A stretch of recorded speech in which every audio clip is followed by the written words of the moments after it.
Coming up on Broncos A-to-Z, after falling to the New York Jets on Sunday, we'll look back on how the Broncos fell short for the fourth straight time. Then with the Broncos celebrating the 25th anniversary of the Super Bowl XXXII team over the weekend, we'll look back at Sunday's halftime ceremony and relive that magical 1997 season. Finally, we'll preview what you might expect when the Broncos and Jaguars meet at Wembley Stadium this Sunday. Broncos A-to-Z starts right now.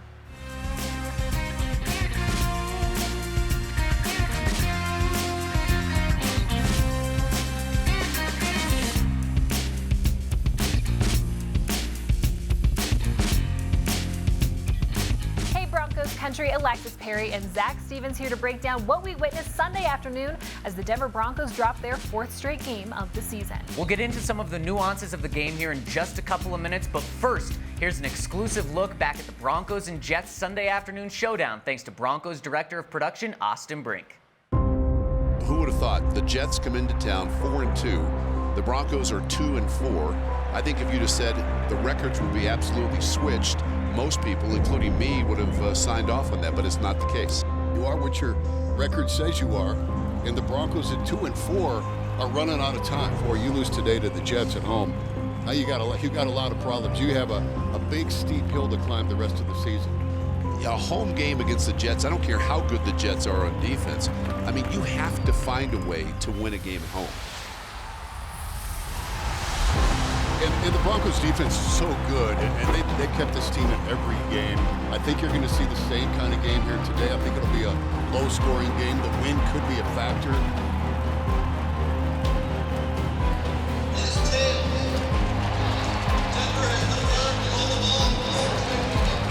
The Broncos will start with their opening possession, moving left to right from their 16-yard line. Four-man rush on 3rd and 10. Brett breaks the pocket, throws the ball that is caught by Judy.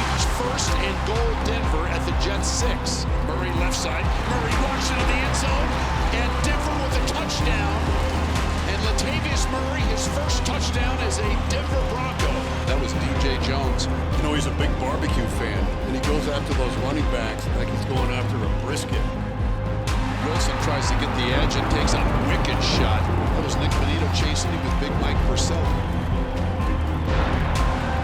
The Jets come to Denver and come away with a hard-fought 16-9 victory. Kind of deja vu, isn't it? All over again, like Yogi Berra said. That's how it feels, man.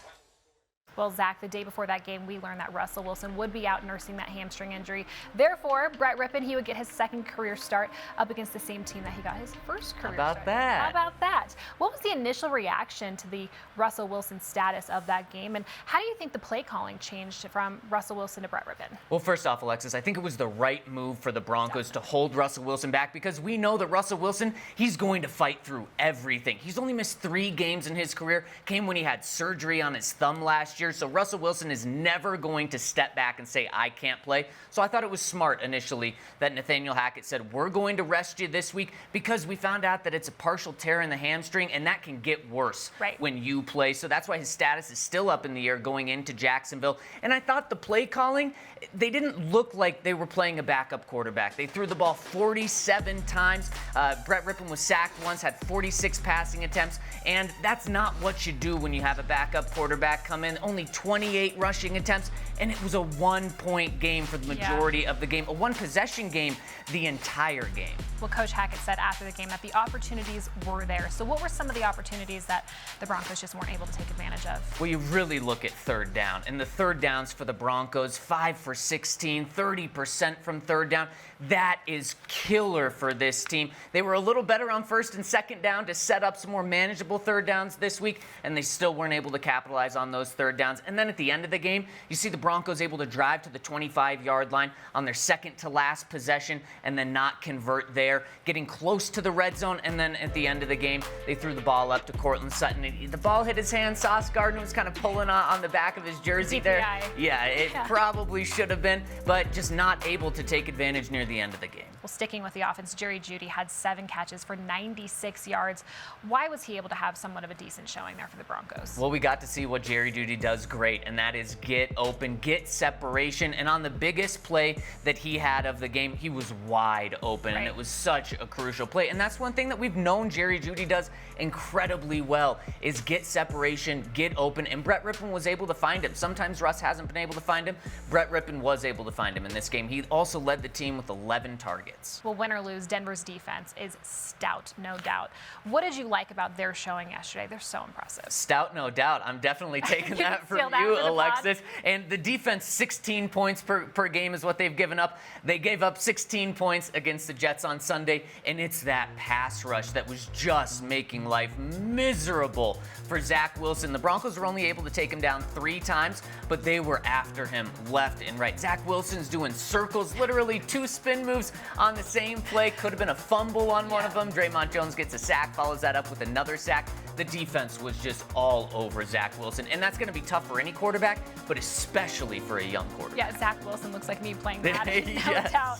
Okay, Greg Dulcich, he already looks like a key part of this offense. Are you surprised about how quickly he's gotten involved? Absolutely. Now, he was a 3rd-round pick for the Broncos, and typically rookie tight ends take a while to establish themselves in the NFL. And this isn't just Greg Dulcich's 7th game. This is his 2nd game in the NFL, which is something that we can't forget. But the production that he's had has been tremendous. 1 touchdown in his 2 starts. And not only has he been producing, but the Broncos have been trusting him. He had the 2nd most targets on the team. So not only the coaching staff trusts him, but also the quarterbacks trust him, regardless of if it's Brett Rippon, if it's Russell Wilson. He's been such a bright spot for this team and has really provided an additional passing threat, not just from the tight end position, but from the entire receiving core. Well, the Broncos, they have struggled mightily in the 3rd quarter this season. And in the 4th quarter, they really can't seem to close out or come back in these tight games. So why do you think that is? Alexis, the Broncos have 5 points in the 3rd quarter in 7 combined games. Only 3 points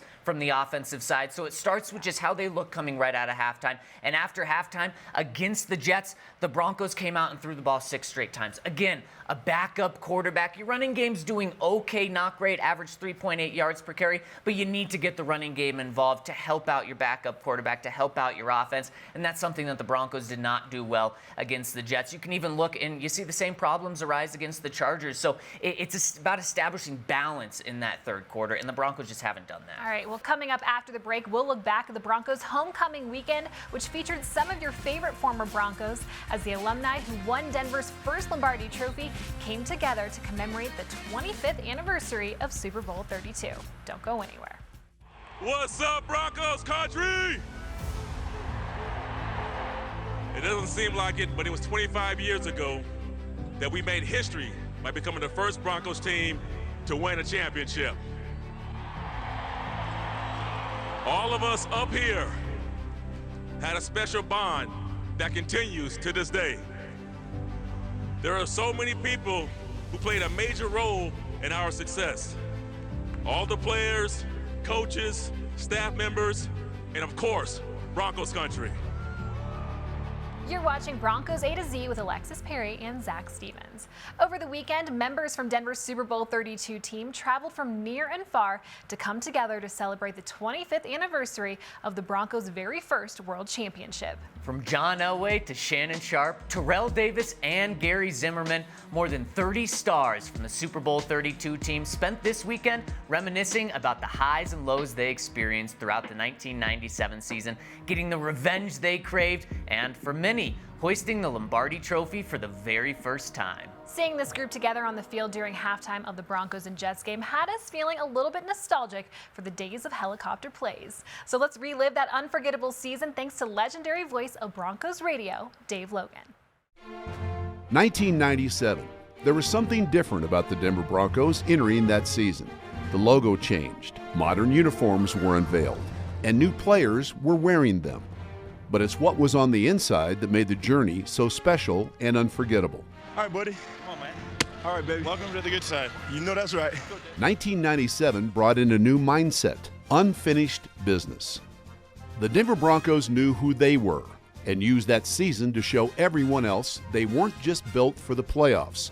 They were built to bring Broncos country its first world championship. The Broncos set the tone for the season with a Week 1 divisional win over the Kansas City Chiefs at Mile High Stadium.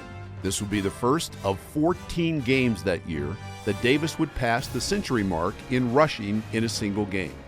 And it would be the first of many times that Broncos country would see the now legendary mile-high salute.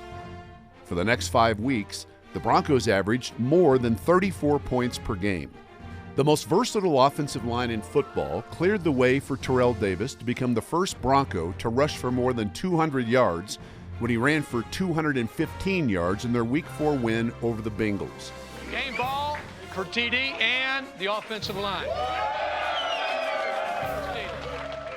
Week 6 featured the Battle of the Unbeatens as the Broncos hosted the Patriots on Monday Night Football. Denver's defense held New England to just 51 yards rushing, while John Mobley's pick 6 of Drew Bledsoe marked the Broncos' third defensive scoring play just 6 games into the season.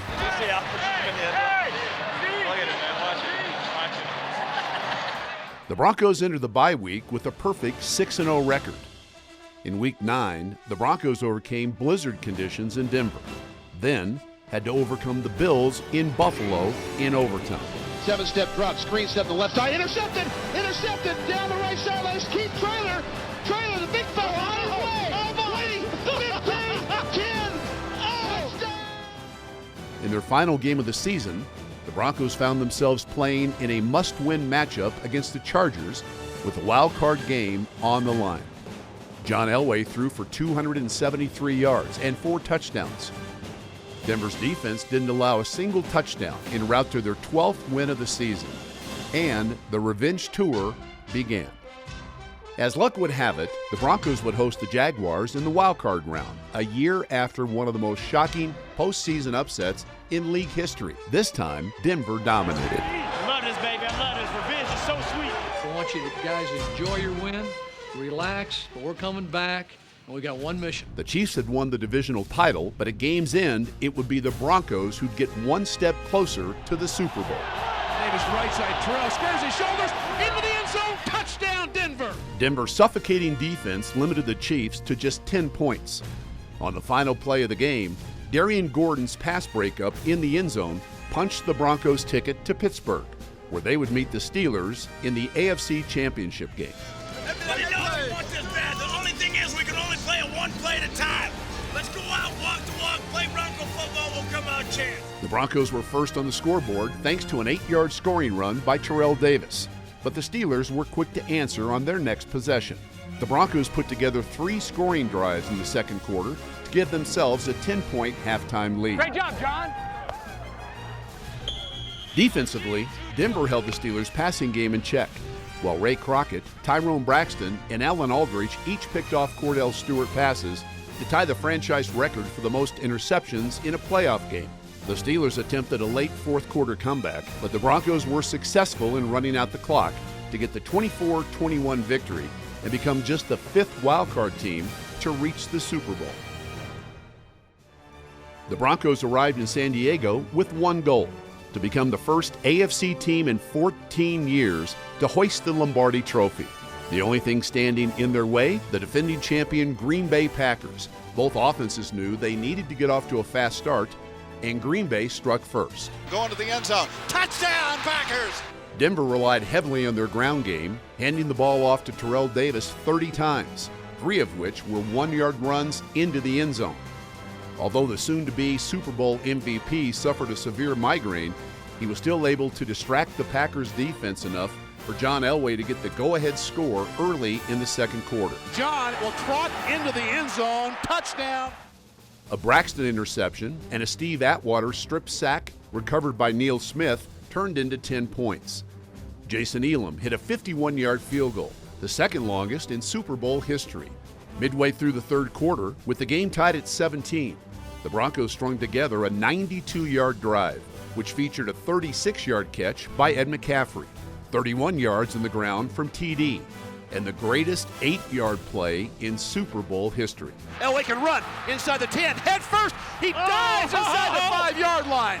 It was the back and forth NFL fans hoped to see in a Super Bowl. And it was the Broncos who found the end zone for the game-winning score inside the 2-minute warning. It would now be up to Denver's defense to secure the win. We gotta finish what we started. Here we go, baby. Get after their ass. 4th and 6 for the 31. Blitz is on. Favre hit as he throws. Pass is going to be incomplete. Denver holds. Finally, the Denver Broncos were world champions. As we celebrate the 25th anniversary of this historic win and this extraordinary team, we thank all of you for the role you played in bringing the first Vince Lombardi trophy to the Mile High City. To think that it has already been 25 years. Time flies, Zach. It certainly does. Yeah, while this current Broncos team isn't seeking revenge against the Jaguars this weekend, I expect we will see a lot of heart as they aim to snap their 4-game losing streak. We'll discuss what you might expect as these teams go head-to-head coming up next.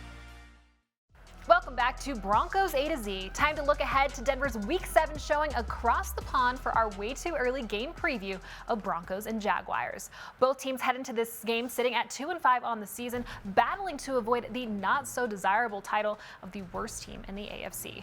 The Broncos certainly have their challenges ahead of them, but do you think that this London trip is just what the doctor ordered, or do you think this makes it for an even tougher week for the Broncos? Well, the Broncos haven't won a game in almost a month, so it's probably good to do something different and get away and have some team bonding experience. And I like that Nathaniel Hackett is leaving on Monday, bringing the team out there for nearly the entire week just to do something different, change things up, because this team needs not only help on the field, but probably it's good to get away and good to bond with teammates. Well, the Jags, they're coming off a 23-17 loss against the Giants. And similar to the Broncos, they have some glaring issues as well. What are some of the most obvious ones that you've seen so far this season? Well, I mean, the Jaguars are the East Coast Broncos. You look at it. Alexis, you mentioned the 2-5 record that both teams have. Both teams are on 4-game losing streaks. Both teams have a new head coach this year. Both teams have talent at the quarterback position, and it's just not coming together right now for either team. The Jaguars were led by their defense at the beginning of the season. Their defense has kind of fallen off the past 4 games, unlike the Broncos. So it's a very interesting battle that they have here. I have a feeling one offense is going to wake up in this game. Okay, those were a couple of their weaknesses, but what are some of their strengths heading into this matchup? The Jaguars can run the football. It's exactly what the Broncos wanted to be able to do at the running back position before Javonte Williams got hurt. They've got really two good running backs, James Robinson and Travis Etienne. Travis Etienne is averaging 6.1 yards per carry, which is incredible. So that's something the Broncos are going to have to focus on. Well, let's keep an eye on the Broncos' run game as well, as they have signed Marlon Mack off the 49ers practice squad. What did you think about that signing early Monday morning? It's the second time in 3 weeks, Alexis, the Broncos have had to go to someone else's practice squad to sign a running back that's likely going to have a sizable role in this Broncos offense. It was Latavius Murray a couple of weeks ago being plucked from the Saints practice squad. Now it's Marlon Mack, and Marlon Mack, kind of like Latavius Murray, has been a very productive running back in the past. You go back a couple of years, he rushed for 1,000 yards when he was with the Colts. He brings a lot of experience to this room, and experience is something that this Broncos run game is not lacking with the 3 running backs that they now have. Sticking with the Broncos offense, Courtland Sutton, he was shut down Sunday by Sauce Gardner, and really it's been 2 weeks that we've seen really any kind of production from him. So what do the Broncos need to do to get him going this week? Yeah, smothered in sauce is what Ian Eagle said on the broadcast, and that was true. Sauce Gardner's a very good cornerback, but you can't just take that game and say, okay, we're not going to go to Courtland Sutton anymore. They have to get Courtland Sutton involved. And one of the things, I actually didn't mind the play at the end of the game where they threw it up to Courtland Sutton, because that's where he's at his best. When we've seen him succeed this year, it's by just throwing the ball up and letting Courtland make a play. That's one of the things that the Broncos need to continue to do. Send him 40, 50 yards down the field and have Brett Rippon, Russell Wilson just toss him the ball, because he is really good at 50-50 balls. I don't want to see those opportunities go away. Well, thanks to the Broncos defense, this team doesn't need to make monumental changes in order to get a win over the 2-5 Jags this week. They need to take one step at a time. So what do you think that very first step is specifically for this Broncos offense this week? It's something we've already touched on, Alexis. It's balance.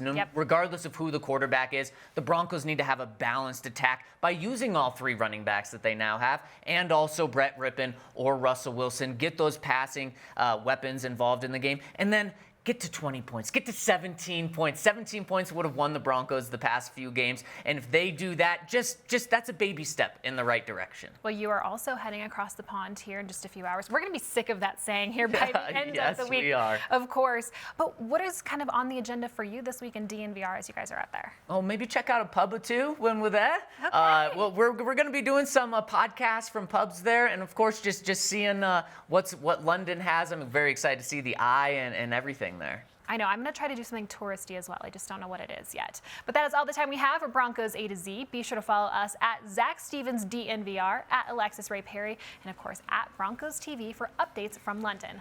I will see you at 5 o'clock Mountain Time Friday for an official game preview on Broncos Weekend, starring Steve Atwater and a very special guest this week. For now, we will leave you with some of the best still images from Broncos and Jets, snapped by the ever so talented Gabriel Christis.